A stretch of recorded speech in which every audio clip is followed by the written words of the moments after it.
ফরিদপুরের নগরকান্দা সরকারি মহাবিদ্যালয়ের সাবেক অধ্যক্ষ আবু বকর মিয়া স্মৃতির প্রতি গভীর শ্রদ্ধা জানিয়ে অনুষ্ঠিত হয়েছে স্মৃতিচারণ ও দোয়া মাহফিল। শনিবার বাদ আসর নগরকান্দা প্রেসক্লাব মিলনায়তনে এ আয়োজন অনুষ্ঠিত হয়। ফরিদপুর প্রতিনিধির পাঠানো প্রতিবেদনে থাকছে বিস্তারিত। অনুষ্ঠানে সভাপতিত্ব করেন নগরকান্দা প্রেসক্লাবের সভাপতি শওকত আলী শরীফ, সঞ্চালনা করেন প্রেসক্লাবের সহসভাপতি এহসানুল হক। স্মৃতিচারণ সভায় আবু বকর মিয়ার শিক্ষা ও সমাজসেবায় অবদানের কথা তুলে ধরে বক্তব্য রাখেন উপজেলা বিএনপির সাবেক সভাপতি অ্যাডভোকেট লিয়াকত আলী খান বুলু, সাবেক সাধারণ সম্পাদক সাইফুর রহমান মুকুল, প্রেসক্লাবের সাবেক সভাপতি শামসুল হুদা হুদু, দৈনিক খোলাচক পত্রিকার সম্পাদক মাহবুব আহাদ, সরকারি কলেজের সাবেক ভারপ্রাপ্ত অধ্যক্ষ আফতাব হোসেন, এম এ শাকুর মহিলা কলেজের ভারপ্রাপ্ত অধ্যক্ষ কামরুল ইসলাম, সাবেক উপজেলা ভাইস চেয়ারম্যান মুফতি মুস্তাফিজুর রহমান, শহীদ আকরামুন্নেসা বালিকা উচ্চ বিদ্যালয়ের প্রধান শিক্ষক মাহবুব আলী মিয়া, কৃষ্ণার ডাঙ্গি উচ্চ বিদ্যালয়ের প্রধান শিক্ষক মাসুদুর রহমান প্রমুখ। আর আমার স্মৃতিচারণ করতে যে আমার অনেক স্মৃতি আসে, কিন্তু আমি তার সম্পর্কে ভাগ্না হতাম, অনেক ছোট কিন্তু বন্ধু ছিলাম। আমরা একসাথে হালিমা স্টুডেন্টস হোমে আমরা থাকতাম এবং নগরকান্দার কলেজ গভর্নিং কমিটির 2 টার্ম আমি গভর্নিং বোর্ডের মেম্বার ছিলাম। এটা প্রস্তাবটা এখান থেকেই যেত, তারপর ঢাকা থেকে এটা পাশ হয়ে আসতো। আমি 2 টার্ম 3-6 বছর আমি কলেজে গভর্নিং বোর্ডের মেম্বার ছিলাম। এইভাবে নগরকান্দার বিভিন্ন শিক্ষা প্রতিষ্ঠান শিক্ষা অনুরাগী হিসেবে সে আমাকে জড়িয়ে রাখার চেষ্টা করে। আর আপনাদের নিয়ে তো সে বেশি চলছে, আমার সাথে আমাকে নিয়ে বেশি চলার সুযোগটা আমিও পাইনি। পরিশেষে আমি আর কথা বাড়াতে চাই না, দিন শেষ, সময় শেষ। আজকে উনি যেখানে চলে গেছেন, ওই অন্ধকার কবর যেখানে মানুষের আর সাড়া দেওয়ার কোনো জায়গা নেই, ওই কবর অন্ধকারের ঘর, ওই কবর নির্জনতার ঘর, ওই কবর পোকামাকড়ের ঘর, ওখানে কি হচ্ছে আমরা জানি না। প্রতিটা বৃহস্পতিবার, প্রতি সোমবার এবং প্রতিদিন ওই কবর থেকে কবরবাসী দুনিয়াবাসীর কাছে চেয়ে থাকে আজকে ওই কে আমাকে কি দিবে। আজকে আবু বকর মিয়া নগরকান্দাবাসীকে আমাদেরকে দিয়ে গেছে প্রচুর, আজকে তাকে আমাদের দেওয়ার সময় এসেছে, সুযোগ এসেছে। সেই দেয়াটাই হলো আল্লাহ রাব্বুল আলামিনের কাছে আপনি আমি যদি একটু আউযু বিল্লাহ বিসমিল্লাহ পড়ে, একটা সূরা ফাতিহা পড়ে, 3 বার ইখলাস পড়ে, দুরূদ শরীফ পড়ে, এতটুকুনও তার কবরের উদ্দেশ্যে আমরা রুহানি করে রিসানি করে দেই, তাহলে হতে পারে, এমনও হতে পারে আল্লাহ রাব্বুল আলামিন তার জীবনের যত বন্দেগী করেছে অথবা তার জন্য যত আমল গেছে, কোনো আমলই পছন্দ হয় নাই আল্লাহর কাছে। কিন্তু আপনার আমার মধ্যেকার একজনের একটা আমল, 2 মিনিটের একটা আমল আল্লাহ রাব্বুল আলামিনের কাছে এত পছন্দ হয়ে গেছে, এত পছন্দ হয়ে গেছে যে আল্লাহ রাব্বুল আলামিন ওই আমলের বিনিময়ে তাকে জান্নাতের ফয়সালা করেছে।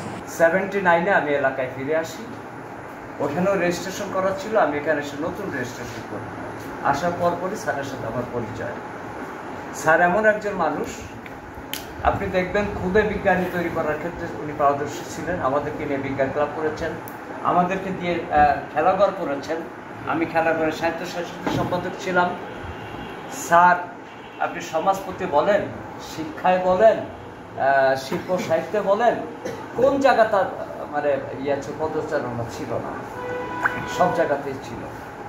আজকে আমি একটা কথা বলি, আমি আজকে আহাত, এই আহাত কিন্তু স্যারের তৈরি। আমি যা শিখেছি, আমি যে কথা বলে শিখেছি, স্যারের কাছে শিখেছি। আমি পারি না স্যারের ব্যাপারে কিছু বলতে, আমি খুব কষ্ট লাগে।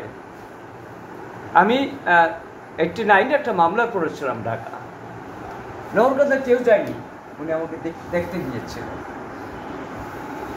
আপনারা অনেকেই জানেন না, এটা এখানে অনেকেই অনেক বক্তা অনেক কিছু বলেছে। স্যার যখন বিয়ে করে বাসরঘরটা আমি সাজিয়েছি, বাসরঘরটা সাজানোর পরে আমি কিন্তু ওই নববধূ যে স্যারের, তাকে মা ডাকতাম, স্যারকেও আমি বাবা ডাকতাম। একটু অপ্রিয় হলো সত্য কথা, জীবিত আছে স্যারের ওয়াইফ, জিজ্ঞেস করবেন আপনারা। আমি তো বললাম আমি আহাত, আজকে যে আহাত স্যার আমাকে তৈরি করেছে। আমরা বিতর্ক প্রতিযোগিতা করেছি আমাদের আগে। আপনার মনে আছে, আমরা যারা পড়াশোনা করেছি, আমরা ভাব সম্প্রসারণ লিখতাম। ভাব সম্প্রসারণ কি? ছোট্ট একটা বিষয় অনেক বড় করা। এরকম স্যার ভাব সম্প্রসারণ লিখতে দিতেন, আমি আবার লেখায় উস্তাদ ছিলাম, একটা ছোট ভাব সম্প্রসারণকে 3-4 পাতা বানাই ফেলতাম। স্যার ওঠে দেখে বলতেন, তুই বাংলায় ভর্তি হোস। আমি স্যারের কথা মতো বাংলা ইউনিভার্সিটিতে ভর্তি হয়েছিলাম। আমি সেই স্যারকে নিয়ে আসি, স্বল্প পরিসরে আমি আর কিছু বলবো না। আমি স্যারের রুহের মাগফিরাত করি, আল্লাহ যেন স্যারকে ভেস্টবাসী করে। আপনারা সকলে স্যারের জন্য দোয়া করবেন। স্যারের ফর্ম ফিলাপের টাকা নেই, এগুলো উনি জোগাড় করে দিতেন। উনি সচ্ছল মানুষ ছিলেন এটা না, ওনারা ছেলেরা লেখাপড়া করতেন, কিন্তু ওনার একটা সুন্দর মন ছিল, পরোপকারী মন ছিল। উনি নিজের টাকা দিয়ে অন্য বাচ্চার, অসহায় মানুষের বাচ্চার ফর্ম ফিলাপ করে দিতেন, বই কিনে দিতেন। আসলে আজকে স্যারের মতো মানুষের খুব অভাব আমাদের সমাজে। আমরা চাই, আমাদের আবু বকর স্যার চলে গেছে, কিন্তু তার মতো মন মানসিকতার মানুষ, তার মতো ভালো মনের মানুষ আমাদের সমাজে আরও হোক, যাতে তারা আমাদের সমাজটাকে এগিয়ে যেতে পারে। সময় সংক্ষিপ্ত, আমি শুধু একটুকুই বলবো, স্যারের অনেক আশা ছিল এই নগরকান্দাকে সামনের দিকে এগিয়ে নিয়ে যাওয়ার, নগরকান্দার মানুষকে ভালো পথে নেওয়ার, উন্নয়নের দিকে নেওয়ার।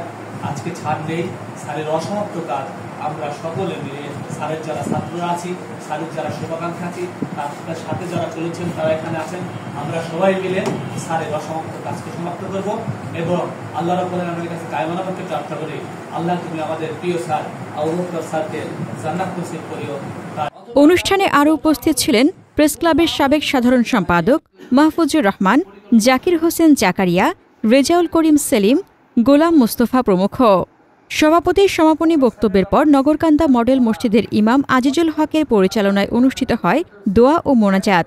এ সময় মরহুম অধ্যক্ষ আবু বকর মিয়ার বিদেহী আত্মার মাগফিরাতের কামনা করা হয়। হাসনাতুজ্জাহান হিমু, দৈনিক খোলা চোখ।